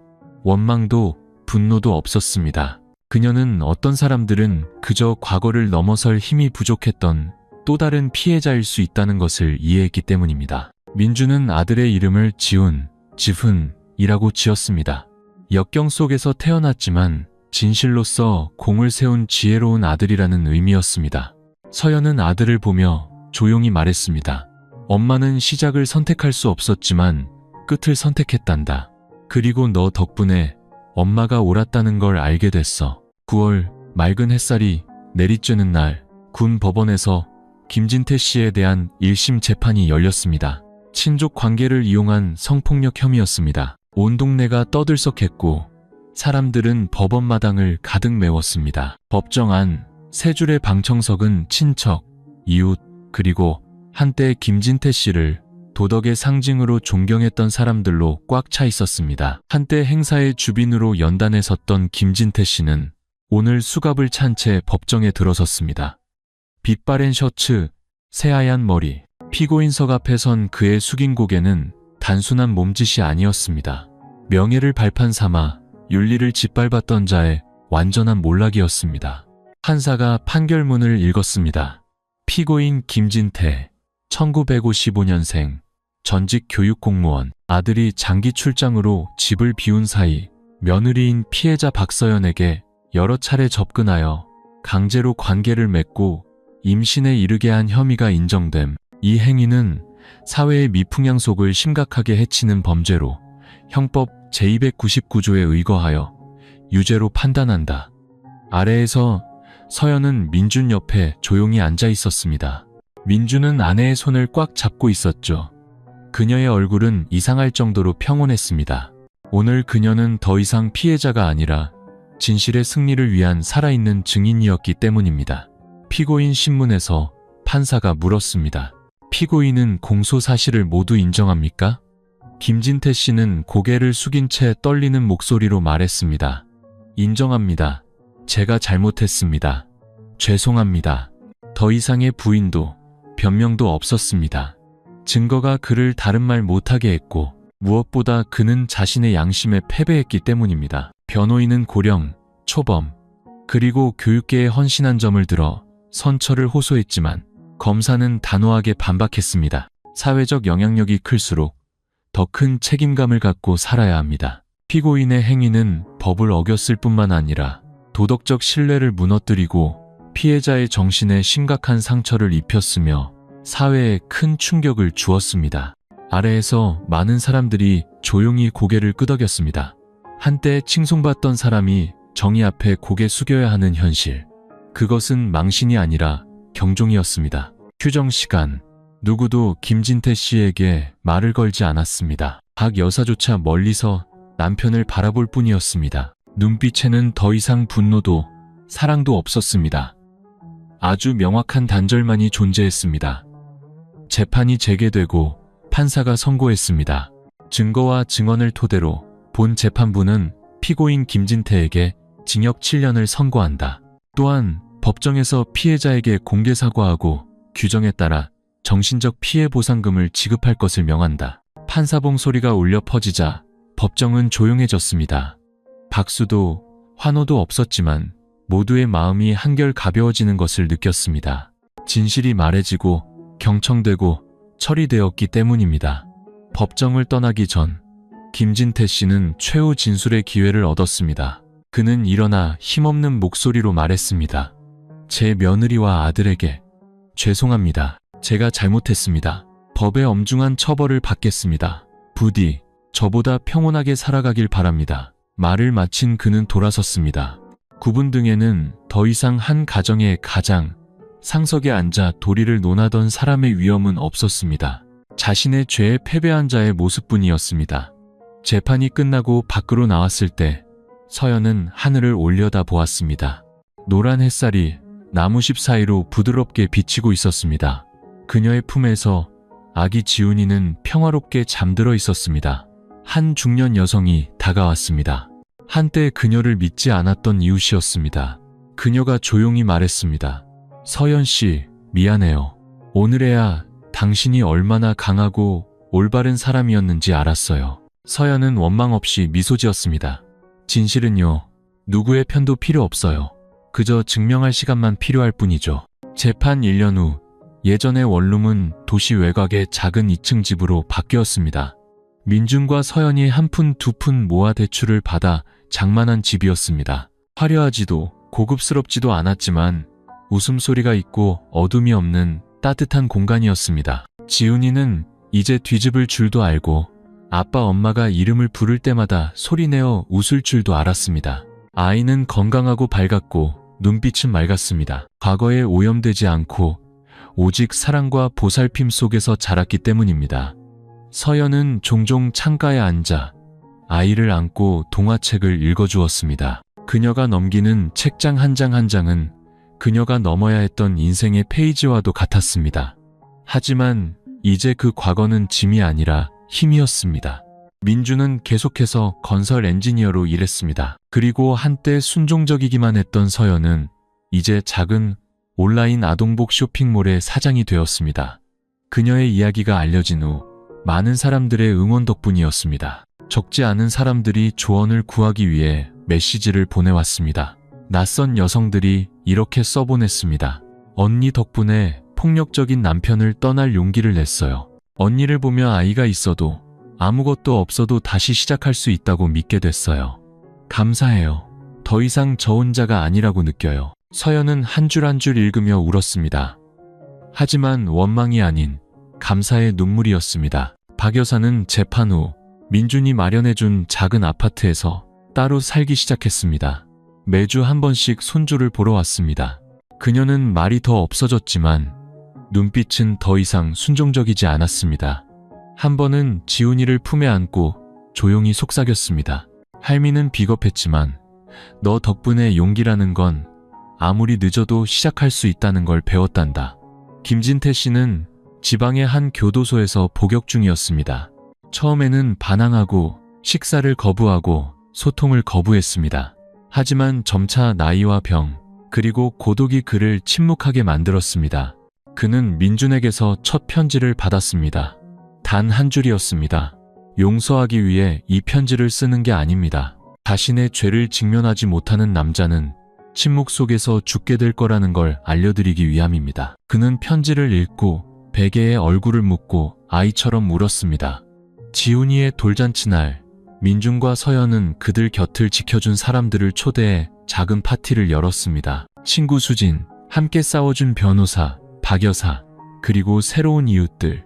화려한 잔치는 아니었지만 차와 과자, 그리고 웃음이 있었습니다. 파티에서 서연은 아들을 안고 일어나 말했습니다. 1년 전 저는 모든 것을 잃었다고 생각했습니다. 하지만 오늘 저에게는 가족과 아이, 그리고 자유가 있습니다. 동정받기 위해 이 이야기를 하는 게 아닙니다. 지금 고통받고 있는 누군가가 있다면 기억해 주셨으면 해서요. 진실은 삶을 더 쉽게 만들어주진 않지만 진정으로 살게 해줍니다. 모두가 박수쳤고 지훈이는 햇살처럼 웃었습니다. 며칠 후 서연의 집에 익명의 편지 한 통이 도착했습니다. 낡은 종이에 떨리는 글씨체였습니다. 얘야, 용서를 구하지 않겠다. 그저 지훈이가 바른 사람으로 자라도록 가르쳐다오. 나 같은 사람이 되지 않도록 네가 잘 해낼 거라 믿는다. 진태. 서연은 편지를 읽고 접었습니다. 울지 않았습니다. 그저 지훈이의 사진과 함께 선반 위에 올려놓았습니다. 비극을 초래했지만 마침내 고개 숙일 줄 알았던 사람의 마지막 메시지였습니다. 이 이야기는 단순히 한 가족의 비극이 아닙니다. 침묵 속에서 고통받는 수많은 삶을 비추는 거울과도 같습니다. 이 이야기는 우리에게 단순하지만 중요한 사실을 말해줍니다. 권력을 가진 자가 도덕성을 잃으면 가장 가까운 사람들에게 재앙이 된다는 것을요. 연약해 보였던 며느리 서연은 결국 가장 강한 사람이었습니다. 그녀는 감히 어둠 속에서 걸어 나왔고 사회의 손가락질을 받을 수도 있었던 아이를 지켜냈으며 정의 앞에서 고개 숙이지 않았습니다. 한때 무심했던 남편 민주는 돌아와 기댈 곳이 되어주었고 진정한 가장이 되었습니다. 그리고 평생을 순종하며 살았던 어머니 박 여사는 마침내 침묵 대신 진실을 선택했습니다. 김진태 씨가 치러야 했던 대가는 법의 심판뿐만이 아니었습니다. 그가 자신의 본성을 숨기기 위해 사용했던 이미지 자체의 붕괴였습니다. 진실은 숨길 수는 있어도 영원히 묻을 수는 없습니다. 언젠가 그 어떤 소문보다 더 강력한 목소리를 낼 테니까요. 결국 이 이야기는 듣는 이에게 명확한 메시지를 전달합니다. 누구도 권력을 이용해 다른 사람을 짓밟을 권리가 없으며 아무리 작고 외로운 존재라도 손에 진실과 용기를 쥐고 있다면 결코 불의에 고개 숙일 필요가 없다는 것을. 인생은 불공평할 수 있지만 포기하지 않는 자에게 정의는 반드시 찾아옵니다. 진실은 고통스러울 수 있지만 자유로 가는 가장 빠른 길입니다. 그리고 사랑이 충분히 크다면 가장 깊은 상처마저 치유할 수 있습니다.